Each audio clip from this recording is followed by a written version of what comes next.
사무엘하 7장은 거듭 말씀드렸지만 그 성경 전체에서 아주 중요한 위치를 차지한다 그랬습니다. 아브라함의 언약, 그러니까 창세기 12장 버금가는 그런 중요한 위치가 사무엘하 7장입니다. 왜 중요하냐? 하나님이 일방적으로 약속하신 내용들이에요. 아브라함에게도 하나님이 약속하셨고, 그 아브라함의 약속이 이루는 과정에서 그 아브라함의 약속이 결국은 예수님에게서 이루어지는데, 그 예수님까지 가는 과정에서 딱 한 개의 징검다리를 찾으라면 사무엘하 7장입니다. 바로 그 아브라함의 언약이 이루어지는 것이 바로 다윗의 계율을 통해서, 다윗의 후손을 통해서 이루어진다. 특별히 하나님의 나라, 그 왕국의 약속을 주시는 것이 바로 이 사무엘하 7장의 내용입니다. 바로 이러한 약속을 받은 다윗이 하나님 앞에 기도하는 장면이 오늘의 본문의 말씀인데, 이 다윗의 기도를 보면 그 마지막에 다윗이 간구하는 그 대목이 있습니다. 거기 보면 바로 그게 주기도문의 내용과 아주 흡사하게 가는 것을 볼 수가 있어요. 근데 그런 면들을 우리가 함께 보겠습니다. 자, 먼저 오늘 본문은 크게 세 부분으로 나눠봅니다. 제일 먼저 하나님의 이러한 약속의 말씀, 축복의 말씀이 나단 선지자를 통해서 다윗에게 임했죠. 그것을 다윗이 들었다는 내용이 17절, 18절 전반부까지 나옵니다.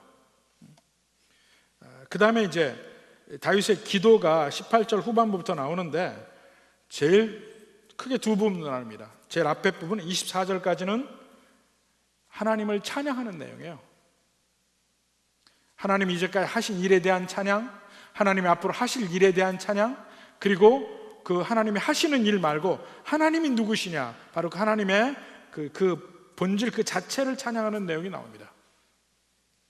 그리고 그 다음에 이제 25절부터 29절까지는 바로 그 찬양 이후에 그런즉 하면서 이제 그 하나님께 간구하는 내용, 구하는 내용이 그 뒤에 나오게 됩니다. 자, 먼저 제일 첫 번째부터 한번 봅시다. 17절부터 봅니다. 나단이 이 모든 말씀과 이 모든 계시대로 다윗에게 말하니라 그랬습니다. 이 다윗이 기도하게 된 계기가 나단 선지자를 통해서 하나님의 말씀을 들은 것이죠. 근데 그 나단이 하나님께 들은 말씀을 전할 때 그야말로 있는 그대로 아주 신실하게 전했습니다. 이 모든 말씀과 이 모든 계시대로. 그러니까 실질적으로 전해진 것은 하나님께로부터 나단에게서 다윗에게 전해졌는데, 보통 우리가 성경 말씀이 하나님의 말씀이지만 보통은 중간에 성경을 쓰는 사람의 그 성격이라든가 그 사람의 신앙이라든가 신앙의 색깔이라든가 이런 게 배경이라든가 이게 많이 들어갑니다. 그러니까 우리가 사복음서가 있지만 마태복음에는 마태의 특징, 마가복음에는 마가의 특징, 요한복음에는 요한의 특징이 드러나 있어요. 그 색깔이 묻어져 있습니다. 본질은 바뀌지 않지만은 표현되는 면에 틀리다고요. 근데 지금 나단이 다윗에게 전한 것은 있는 그대로 나단의 개성이라든가 그 사람의 생각이라든가 하나도 안 들어가고 있는 그대로 다 전해졌다는 거예요.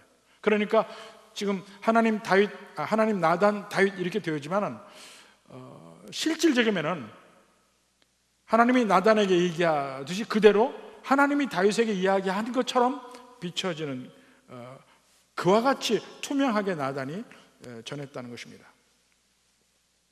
자, 그렇게 다윗에게 말을 하니까 18절 전반부 보니까 다윗 왕이 여호와 앞에 들어가 앉아서 이르되, 자, 여호와 앞에 들어가 앉았다고 그랬죠.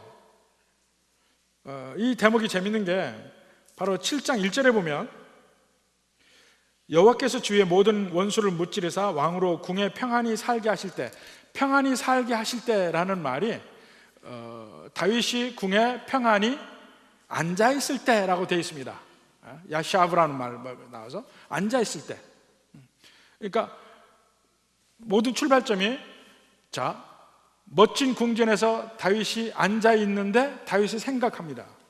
거기서부터 출발을 해서 하나님의 축복의 말씀이니까 그 다음에 다윗이 가서 앉는 데가 어디냐면 평안한 백향목 궁을 떠나서 여호와의 법궤가 있는 장막에 앉아서라고 하는 겁니다.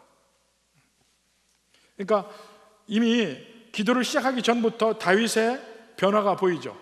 궁 안에 평안히 있다가 여호와 앞에 법궤 앞에 장막에 갔습니다. 지금 다윗은 자기에게 참된 왕이 누군지를 바로 그런 면에서 고백하고 있는 거예요. 그 여호와 앞에 앉은 걸 통해서 여호와만이 자기의 왕이라는 걸 고백합니다. 근데 실제 여호와 앞에 앉는다는 말은 구체적으로 보면 법궤 앞에 그 다윗이 앉았다는 말입니다. 그러면서 다윗이 기도를 하는데, 자, 아까 얘기했죠. 제일 먼저는 찬양, 여호와를 찬양하는 부분, 뒤에는 간구하는 부분인데, 먼저 찬양하는 부분을 봅니다. 18절 후반부터 보면 전체 찬양인데, 찬양이 이제 몇 부분으로 나눠봅니다. 먼저 여호와 하나님이 하신 일이 21절까지 봅니다. 자, 먼저 18절 후반부부터 봅니다. 주 여호와여, 나는 누구이오며 내 집은 무엇이기에 나를 여기까지 이르게 하셨나이까?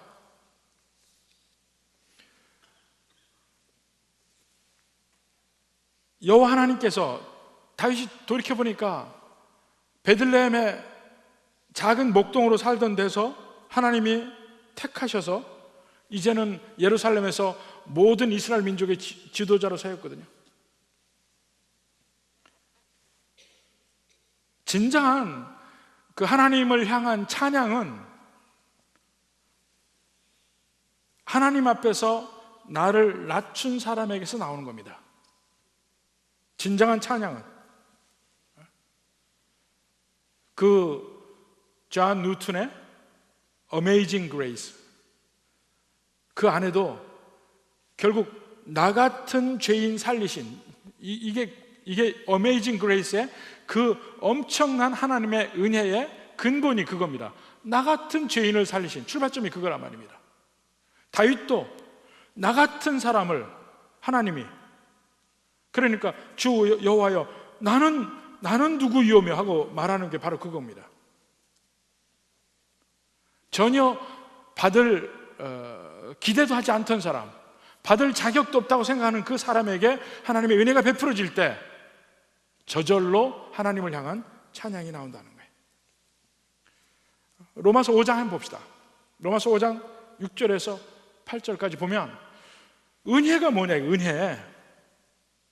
하나님의 은혜란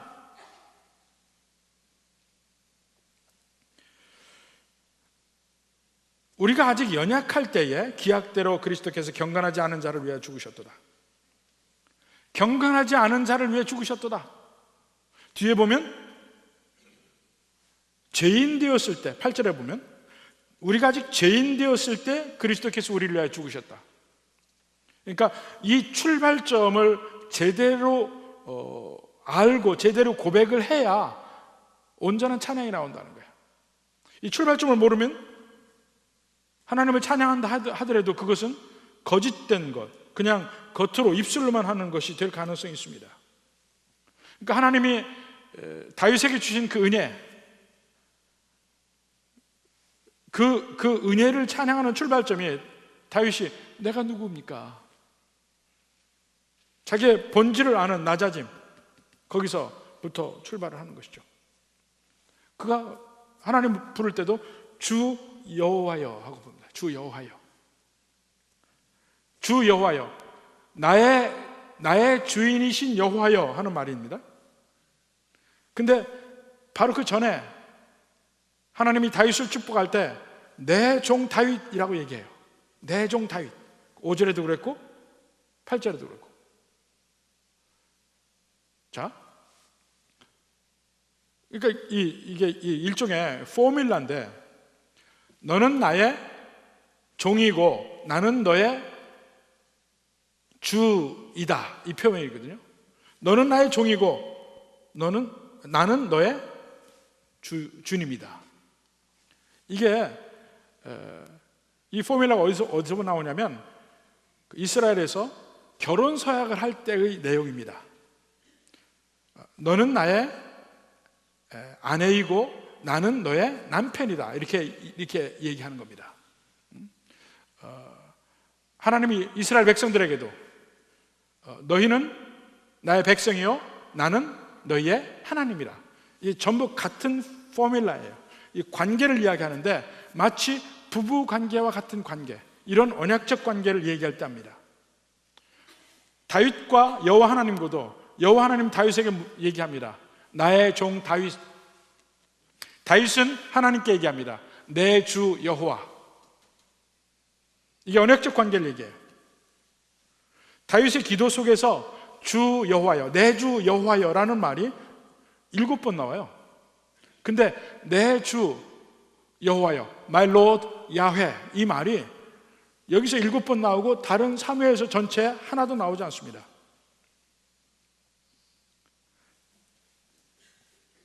근데 똑같은 말이, 내 주 야훼라는 말이 아브라함이 하나님의 약속을 받고 반응으로 표현할 때 그렇게 했습니다. 창세기 15장에 보면 똑같은 표현이에요. 근데 희한하게 창세기 다른 곳에도, 어느 곳에서도 하나님을 내 주 야훼라고 표현하는 데가 없다는 겁니다. 그러니까 이것은 나의 주님이신 하나님이시여 하는 그 표현은 항상 언약적 관계에서만 그렇게 얘기한 거예요. 그냥 부른 게 아니라 말입니다. 지금 다윗도 하나님과 이런 언약적 관계라는 걸 표현하는 것이 나의 주님 여호와여 라고 하는 표현이에요.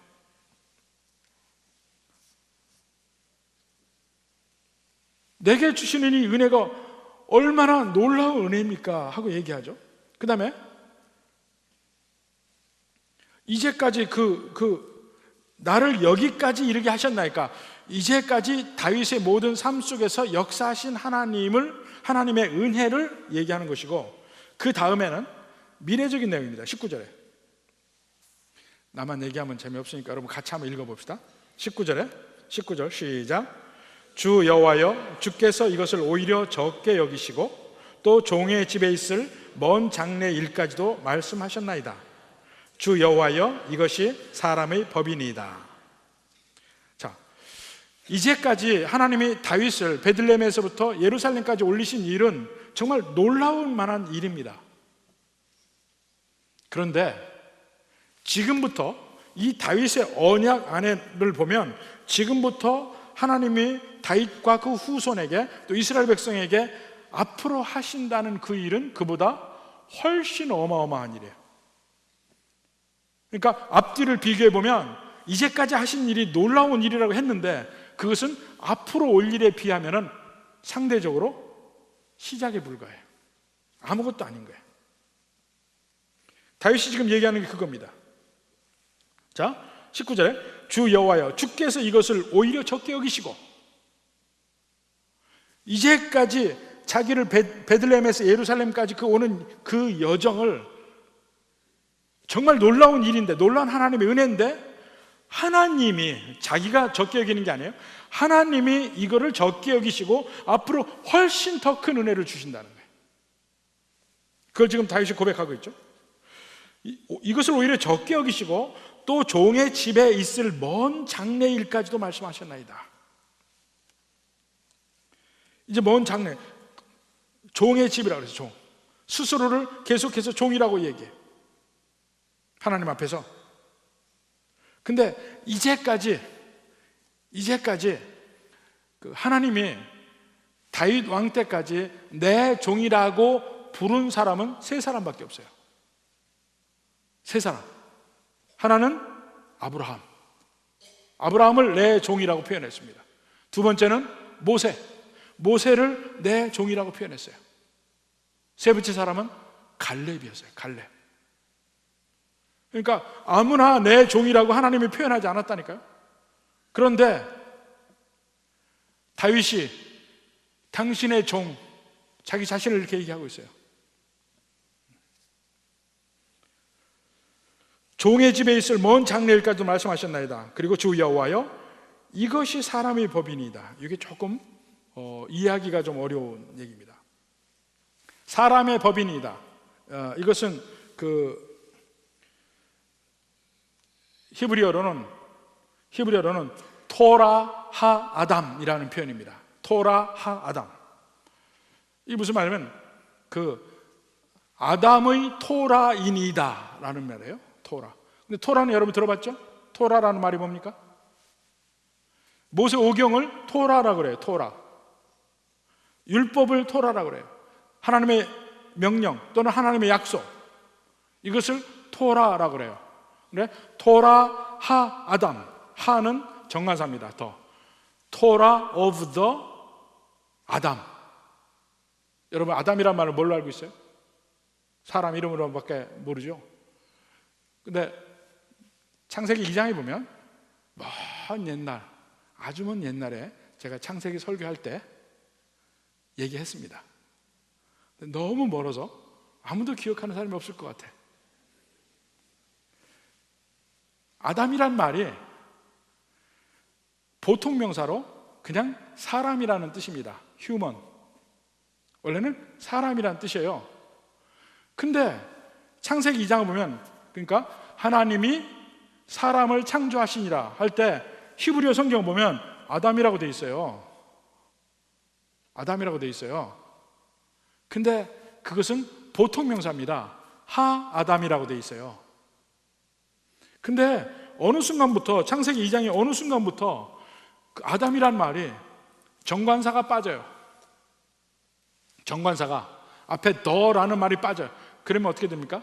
그건 일반 명사가 아니고 고유 명사로 바뀌어요. 사람 이름 아담이 되는 거예요. 묘하게 이 히브리 성경에 보면 그런 식으로 일반 명사였던 것이 고유 명사로 바뀌어요. 창세기 2장 안에서 아담이란 말이 계속 나오는데 앞에는 사람이라고 그래서 번역을 하고 뒤에는 아담이라고 번역을 했어요. 하나는 일반 명사, 하나는 고유 명사니까. 그와 비슷한 게 사탄이란 말이에요. 사탄이라는 말은 일반 명사입니다. 일반 명사로 고소하는 자, 참소하는 자의 뜻이에요. 그래서 오늘날로 이야기하면 검사가 사탄이에요. 일반 명사로 검사를 사탄이라고 그래요. 근데 가서 사탄이라고는 하지 마시고. 그러니까 원래 히브리어 표현으로 일반 명사로 고소하는 사람이 사탄이에요. 근데 히브리 성경에 가다 보면 제일 앞에 쪽에는 진짜 고소하는 자라는 의미로 앞에 정관사가 붙었어요. 하 사탄이에요. 어느 순간에 선지서 뒤에 가서 보면 앞에 정관사가 없어졌어요. 그래서 고유명사 사탄이 되는 겁니다. 이 식으로 히브리어 번역이 그런데 아담이란 말도 마찬가지예요. 근데 여기는 하 아담이니까 그냥 그 아담과 하와의 아담이 아니고 모든 인류를 이야기합니다. 자, 주 여호와 이것이 사람의 법인이다. 이게 무슨 말이냐면 하나님이 다윗에게 주신 모든 약속의 말씀, 이것을 거기서 토라라고 그랬어요. 토라. 근데 이것은 모든 인류를 위한 토라입니다 라는 얘기예요. 하나님이 주신 약속이 다윗 자신이나 다윗의 후손에게만 국한된 약속이 아니고 모든 인류를 위한 약속이라는 겁니다. 이것을 그냥 이것이 사람의 법인이다 하면 이게 모르는 거죠. 근데 그 약속이 사실은 아브라함에게도 그렇게 약속을 했어요. 하나님이 아브라함에게 약속하실 때 아브라함과 그 후손에게만 복을 주신 게 아니고 아브라함의 약속을 통해서 모든 인류에게 복을 주시는 거예요. 내 씨로 말미암아 천하의 만민이 복을 얻으리라. 천하의 만민의 복에 관한 이야기거든요. 그런데 여기서 사람의 법인이다 이 말도 다윗의 언약도 다윗과 그 후손을 위한 언약인 것뿐만이 아니고 이를 통해서 온 인류가 복을 받는 언약이라는 겁니다. 그런 의미예요. 그 다음에 20절 21절을 같이 보는데 하나님을 찬양하는 내용이 뭐냐면 먼 장래일까지 우리에게 주셔서 모든 인류를 축복하셨습니다. 그런데 하나님이 주의 종을 아시고, 자 20절에 가장 핵심적인 말은 주 여호와는 주의 종을 아시오니 라는 말이고, 21절의 핵심적인 말은 끝에 주의 종에게 알게 하셨나이다 예요.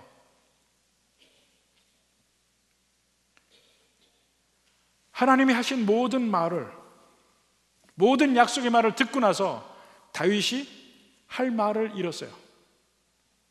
이렇게 엄청나게 축복을 주시니까 입을 벌리고 할 말을 잃었어요. 지금 그겁니다. 다윗이 다시 주께 무슨 말씀을 하오리까? 감사를 표현할 길이 없어요. 하나님의 이런 놀라운 은혜에 대해서. 근데 그러면은 사무엘상 2장에 나오는 한나의 기도에도 하나님의 똑같이 표현되어 있습니다. 한나의 기도, 사무엘상 2장 3절 봅시다. 심히 교만한 말을 다시 하지 말 것이며 오만한 말을 너희 입에서 내지 말지어다. 여호와는 지식의 하나님이시라. 다 아신다. 행동을 달아보시느라. 여호와 하나님께서 모든 것을 다 아심으로 어느 모든 만물, 사람을 포함해서 만물의 가치나 중요성은 하나님께 달려 있습니다. 그래서 하나님의 말씀, 하나님의 약속만이 중요한 것이고 상대적으로 인간의 말은 중요하지 않아요. 그러니까 무슨 말을 하려? 말을 하지 마라. 다윗도 그 하나님의 놀라운 모든 계획을 보면서 말을 덧붙일 수가 없는 거예요. 하나도. 제일 먼저 우리가 예배를 시작할 때 묵도를 하죠. 묵도. 그것은 여호와 앞에 모든 만물은 잠잠할지어다 라고 표현되어 있습니다. 바로 이 말대로 하는 거예요. 제일 처음에 하나님 앞에 처음에 설 때 우리는 말을 하지 않아요. 할 말이 없는 거예요.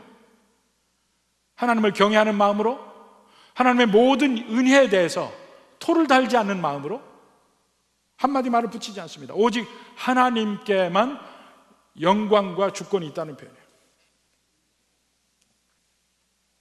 다윗도 이런 면을 알고 있는 겁니다. 그러니까 한마디 말을 못하죠.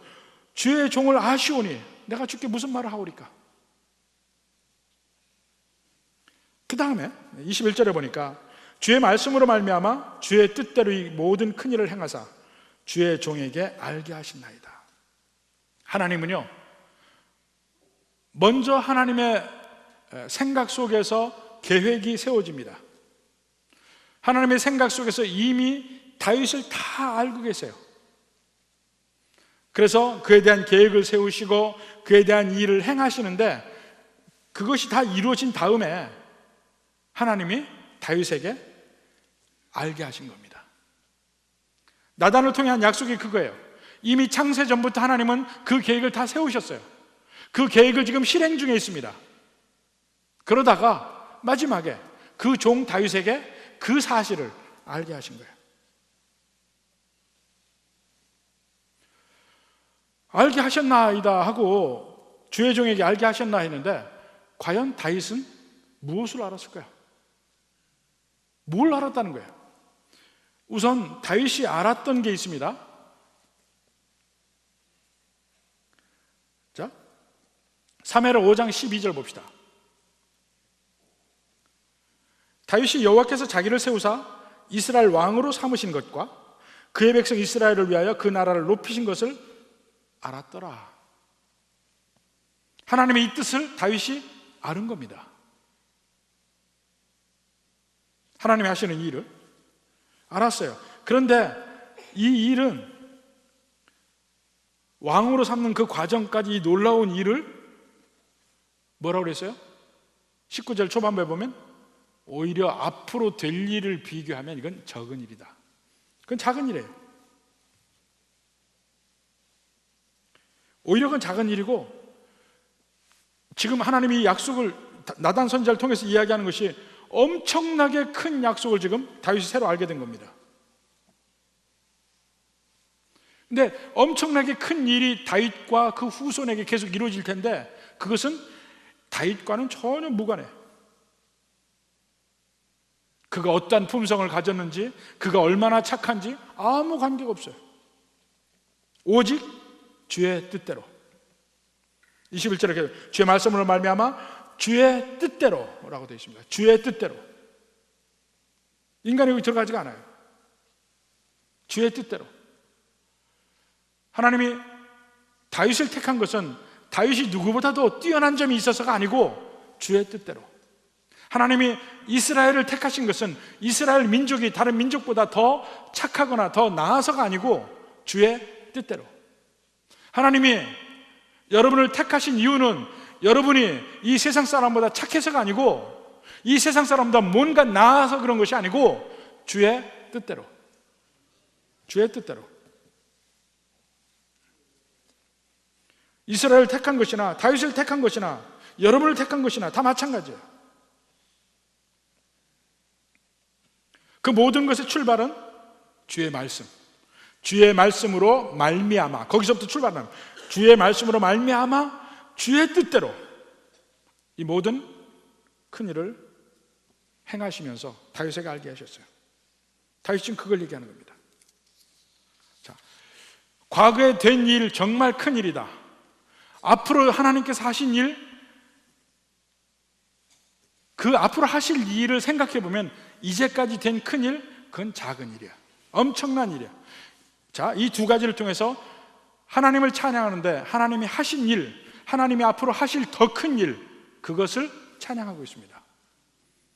근데 그 다음에는 22절부터 24절까지는 하나님이 하신 것이 아니고 하나님의 품성 자체를 찬양합니다. 자, 22절 봅시다. 그런즉 주 여호와여 주는 위대하시니 주 외에는 신이 없다. 주는 위대하시다. 자, 하나님의 품성, 어떤 하신 일이 아니고 하나님은 위대하신 분이야. 그걸 찬양하는 거예요. 하나님은 위대하시다. 또 주와 같은 이가 없고 주 외에는 신이 없다.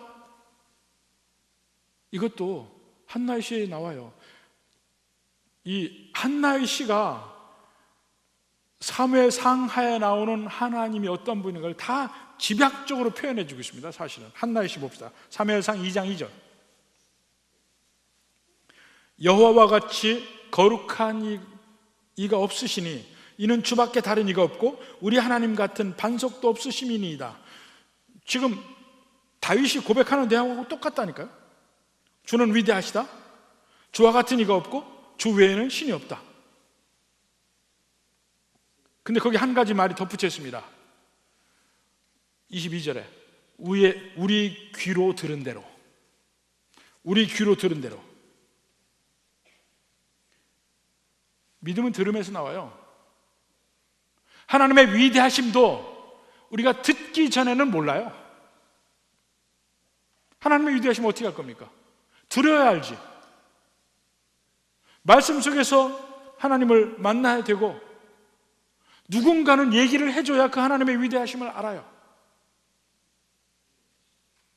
여러분이 세상에서 어디서든지 하나님을 찬양하고 살아야 됩니다. 근데 그 찬양하고 사는 게 뭐냐면 나에게 역사하신 하나님, 그 하나님이 얼마나 위대하신 분인가 이것을 세상에서 누구에게나 이야기를 해야 되고 그 자체가 우리는 전도라고 그래요. 내가 믿는 하나님이 얼마나 위대하신지 아느냐 말해야 돼요. 우리가 전도할 때 너무 그러니까 예수님 믿어라 믿어라 믿어라 이렇게 하는 방법이 효과적일 수도 있지만 때로는 그게 효과적이 아닐 때도 많습니다. 어떻게 해야 되느냐? 누구에게든지 내게 역사하신 하나님의 위대하심을 그냥 얘기하는 거야. 하나님이 얼마나 위대하신 분인지 아느냐? 하나님이 얼마나 크신 분인지, 하나님의 은혜가 얼마나 큰 줄 아느냐? 그걸 그냥 얘기하는 거예요. 그것을 듣고 그 다음에 믿고 안 믿고는 그 다음에 문제고.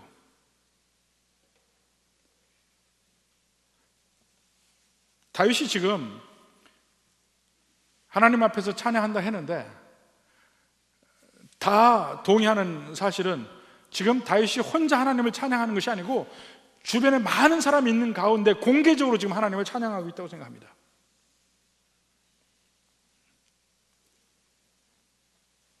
주는 위대하시다. 우리가 들은 대로, 우리 귀로 들은 대로 여호와는 위대하시다. 그 다음에 23절로 24절은 하나님의 백성은 위대하다는 얘기예요. 여호와의 백성은 위대하다. 자, 왜 위대하냐면 하나님의 백성이니까 위대해지는 거예요. 하나님의 백성이니까. 이거 봅시다. 23절부터 봅시다. 땅의 어느 한 나라가 주의 백성 이스라엘과 같으리이까? 이스라엘과 같은 나라가 없다는 거야. 이스라엘만의 독특성이 있는 거예요. 자, 보십시오. 그 이스라엘이 어떻게 독특하냐면 첫째로 주의 백성이라고 되어 있습니다. 주의 백성. 아까 얘기했죠? 내 종 다윗. 종은 뭐라 합니까? 내 주님 여호와. 여기서 뭐라 합니까? 이스라엘이 여호와의 백성이에요. 그게 틀린 점이에요. 하나님은 그들을 내 백성이라고 부릅니다. 내 백성. 출애굽기에 보면 모세가 하나님의 말씀을 바로에게 전합니다. 그때 뭐라고 합니까? 내 백성을 보내라 해요. 내 백성을 보내라. 그 히브리어로 암미입니다. 암미. 호사야에서 보면 이제는 이스라엘을 로암미라고 불러라 이렇게 얘기합니다. 로암미. 그것은 내 백성이 아니다 라는 말이에요. 관계가 끊어지는 거야 이제.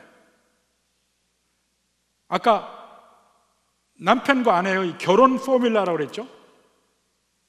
너는 내 아내이고 나는 너의 남편이다. 이게 결혼 포뮬라예요. 이스라엘 백성이 여호와의 백성이다 하는 것이 일종의 결혼 포뮬라예요. 그 관계가 끊어질 수 없는 관계야.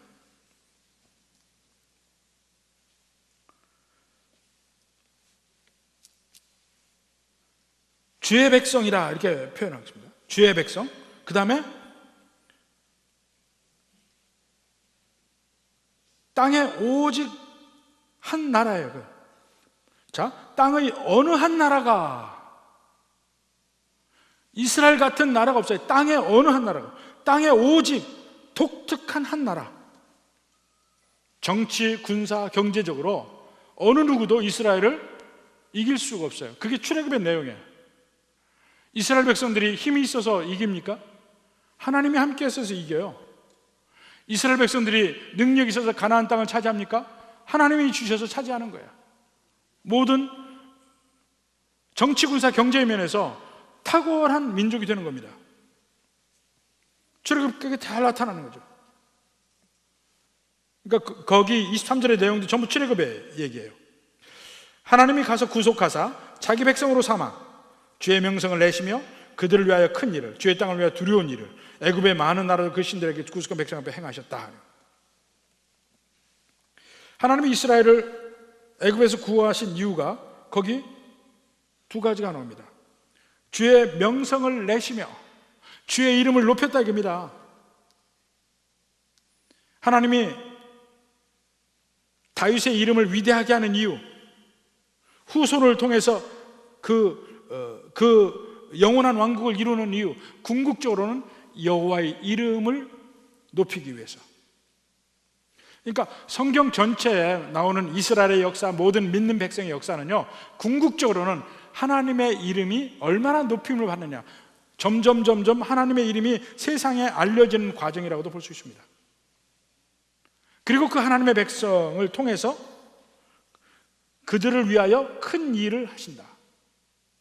애굽과 다른 나라와 그 신들에게 심판을 하는 일입니다. 과거에 그렇게 역사하신 하나님, 그의 백성을 영원히 하나님의 백성으로 삼았다. 이게 무슨 얘기입니까?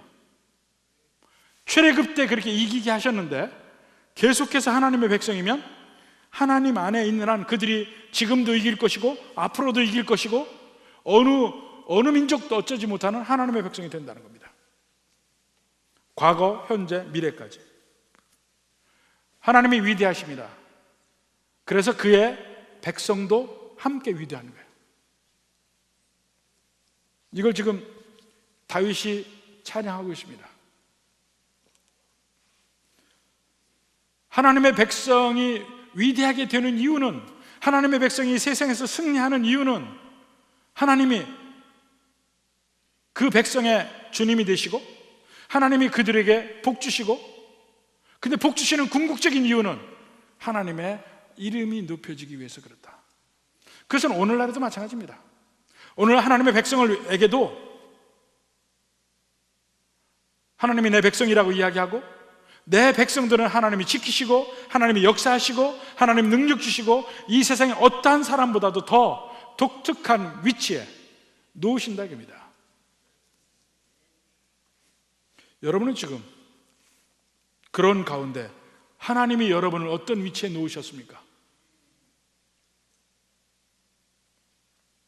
하나님이 한번 생각해 보십시오. 지금 다윗이 자기 자신도 감사하고 내가 누구간데 하고 이야기하지만, 그래서 하나님을 찬양하지만 하나님의 백성도 함께 높임을 받는다 겁니다. 왜냐? 하나님의 이름 때문에. 여러분도 하나님이 지키십니다. 왜냐하면 여러분의 품성이 아니고 여러분의 능력 때문이 아니고 하나님의 이름 때문에 지금도 하나님의 백성을 지키신다는 거예요. 이러한 찬양을 합니다. 하나님에 대해서. 과거에 하나님이 하신 일, 자기에게, 하나님의 백성에게, 앞으로 하나님이 하실 약속에 관해서 하나님 누구신지, 그 하나님이 누구신 그 품성에 따라서 그 백성도 함께 높임을 받는다. 여기까지가 찬양이에요. 그리고 이제 간구합니다. 25절부터 29절까지. 자, 그 다음에 25절부터 봅니다. 여호와 하나님이여, 이제 주의 종과 종의 집에서 말씀하실 것을 영원히 세우시며 말씀대로 행하여 주시옵소서. 지금 간구하는 근거가 그 앞에 여호와 하나님이 누군가 그 찬양이 근거예요. 말씀대로 행하여 주옵소서. 아까 제일 모두에 얘기했죠. 이 부분부터 이 뒤의 내용은 꼭 주기도문의 앞부분하고 같아요. 주의 나라가 임하시오며 하는 내용과 똑같아요. 하나님의 이 계획이 말씀대로 그대로 이루어지길 원합니다. 나단을 통해서 들은 하나님의 약속이 너무나 놀라워요. 오직 바라는 건 뭐예요? 말씀대로 될지어다. 말씀대로 될지어다. 그거 하나 바라는 거야. 하나님의 약속이 있고 그 약속이 선하고 나를 위하는 것이다, 이걸 확실하게 믿는 사람이면 고백하는 간구의 기도 뭐겠어요? 하나님 약속하신 말씀대로 좀 되게 해주십시오. 끝까지 이대로 되게 해주십시오. 이거죠.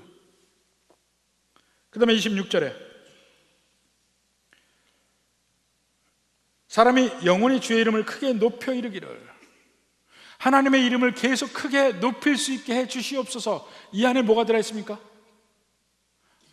아까 이스라엘 백성들을 높인 장면이 나오죠. 이스라엘 백성들이 왜 이 높임의 대상이 됐습니까? 그들이 하나님의 백성이기 때문에. 그러니까 여호와 이름이 계속 높임을 받기를 원합니다. 그 안에 뭐가 있습니까? 하나님의 백성도 높여 주시옵소서 하는 소리가 거기 들어가 있습니다. 그걸 한번 볼까요? 사무엘상 12장 22절. 사무엘상 12장 22절에 보면 그 뒷부분에 여호와께서는 그의 크신 이름을 위해서라도 자기 백성을 버리지 아니하실 것이요. 믿습니까? 하나님의 이름을 위해서라도 자기 백성을 버리시지 않는다. 그러니까 여호와 이름이 높임을 받으시옵소서 하는 간구가 결국 그 안에 나에게 복 주시고 지켜주시라는 내용이 들어가 있는 거예요. 여호와 이름이 높여진다는 얘기가. 자, 그러면서 높여리기를 만군의 여호와는 이스라엘의 하나님이라 하게 하옵소서. 그것도 무슨 말이에요? 만군의 여호와, 여호와를 더 크게 부른 거죠. 만군의 여호와는 이스라엘의 하나님이라. 이스라엘이 복을 받고 높아질 때 이 말을 할 수가 있는 것이죠.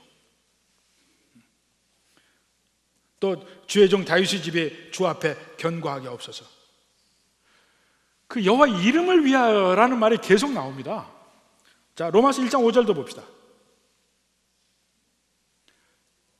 그로 말미암아 우리가 은혜와 사도의 직분을 받아 그의 이름을 위하여 모든 이방인 중에서 믿어 순종하게 하나니, 그의 이름을 위하여.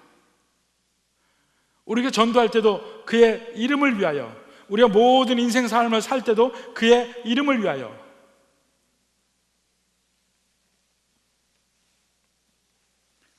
주기도문 안에 뭐가 있습니까? 이름이 거룩히 여김을 받으시오며. 이게 그 말이에요. 하나님의 이름이 거룩히 여김을 받고 하나님의 이름이 높임을 받는데 뭡니까? 그 안에 그 백성의 복이 같이 들어가 있다니까요.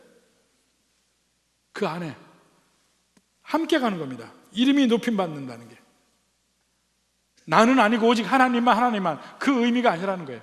함께 가요. 여기에서 굉장히 중요한 대목입니다. 하나님의 백성과 하나님의 그 영광이 함께 간다는 거. 그 다음에 다윗의 확신의 말이 27절 28절에 나옵니다. 만군의 여호와 이스라엘의 하나님이여 주의 종의 귀를 여시고 이르시기를 내가 너를 위하여 집을 세우려 하였으므로 주의 종이 기도로 주께 간구할 마음이 생겼나이다. 하나님의 약속이 있다 보니까 이제 간구할 용기가 생긴 거예요. 아, 간구해도 되는구나. 간구하면 되겠구나. 왜요?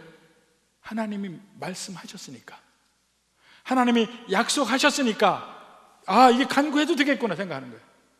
우리가 하나님께 간구하고 기도하는 내용은요, 항상 전제가 하나님이 우리에게 하신 약속이 전제가 돼야 돼.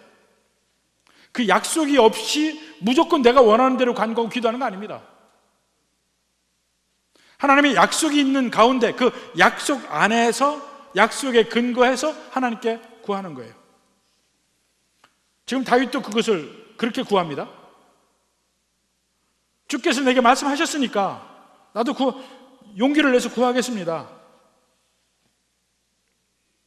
왜냐하면 주님은 하나님이시고 주의 말씀은 참되시고, 그리고 그 말씀은 전부 다 선한 것이기 때문에 나는 간구하겠습니다. 그래서 마지막 결론적인 기도를 합니다. 29절에 이제 청하건대 주의 집에 복을 주옵소서. 복이란 말이 두 번 나옵니다. 복을 주옵소서. 복을 주사 주 앞에 영원히 있게 하옵시고 주 여호와께 말씀하신 주의 종의 집에 영원히 복을 받게 하옵소서. 이 복이 나오죠. 하나님이 우리에게 주시는 것이 복이에요. 그 복을 주옵소서. 하나님이 약속하신 복, 그것을 다시 구합니다. 그 복을 주옵소서. 근데 하나님이 아브라함에게 언약하실 때도 복을 주신다고 얘기해요. 복을 주신다. 창세기 12장 2절 봅시다. 2절 3절. 내가 너로 큰 민족을 이루고 내게 복을 주어 내 이름을 창대하기니 너는 복이 될지라. 복 나오죠? 3절에 너를 축복하는 자에게는 내가 복을 내리고 너를 저주하는 자에게는 저주하리니 땅의 모든 족속이 너로 말미암아 복을 얻을 것이다. 아브라함에게 하신 약속의 핵심적인 내용이 복이라고 되어 있어요. blessing. 근데 다윗의 언약 속에서도 그 언약에 근거해서 다윗이 간구하는 내용이 복을 주옵소서입니다. 이제 아브라함에게 하나님이 약속하신 그 복의 약속은 이제 다윗의 후손을 통해서 이루어집니다. 그리고 마침내 그 복은 예수 그리스도의 죽음과 부활에서 완성이 됩니다. 드디어 복이 우리에게 임한 거예요. 예수를 믿는 모든 사람에게는 하나님의 백성이 되게 하셨고, 여호와의 이름을 위하여 그 하나님의 백성도 위대하게 하시고 지켜주시고 이 세상 어떤 다른 민족, 다른 사람과는 다르게 하셨다. 이제 다윗의 기도 속에서 우리가 알 수 있는 대목입니다. 여러분, 하나님의 백성으로서 이 세상을 어떻게 사십니까? 이 세상을 맞이하고 이 세상을 대하는 자세가 어떻습니까, 여러분들은? 부디 다윗이 고백한 내용처럼 하나님의 약속을 받은 사람처럼 우리도 주님 앞에 간구하고 기도해야 됩니다. 근데 그 기도의 내용이 다윗의 간구의 내용을 요약해 보면 주기도문이에요. 이름이 거룩히 여김 받으시며 나라가 임하옵시며 뜻이 하늘에서 이루어질까지 이 땅에서도 이루어지이다. 그 내용이 그대로 다 있어요. 근데 그 핵심적인 내용을 다른 말로 표현하면 주님 복 주시옵소서 하는 말이에요. 또 다른 말이 하나님의 뜻이 이루어질 때 하나님의 백성이 복을 받는 거예요. 바로 이러한 언약적 관계에서 하나님과 그의 백성과의 관계, 특히 중간에 다윗과의 관계, 이것이 뭉뚱그려져 있습니다. 우리도 다시 우리 신앙생활 속에서 내가 믿는 하나님과 나는 어떤 관계인가, 어떻게 사는 것이 하나님의 이름을 존귀히 여기는 것인가, 그리고 여호와 이름을 높이려고 노력할 때 내게는 어떤 일이 벌어지는가 한번 함께 생각할 수 있는 우리 성도들 되기를 주님의 이름으로 축원합니다.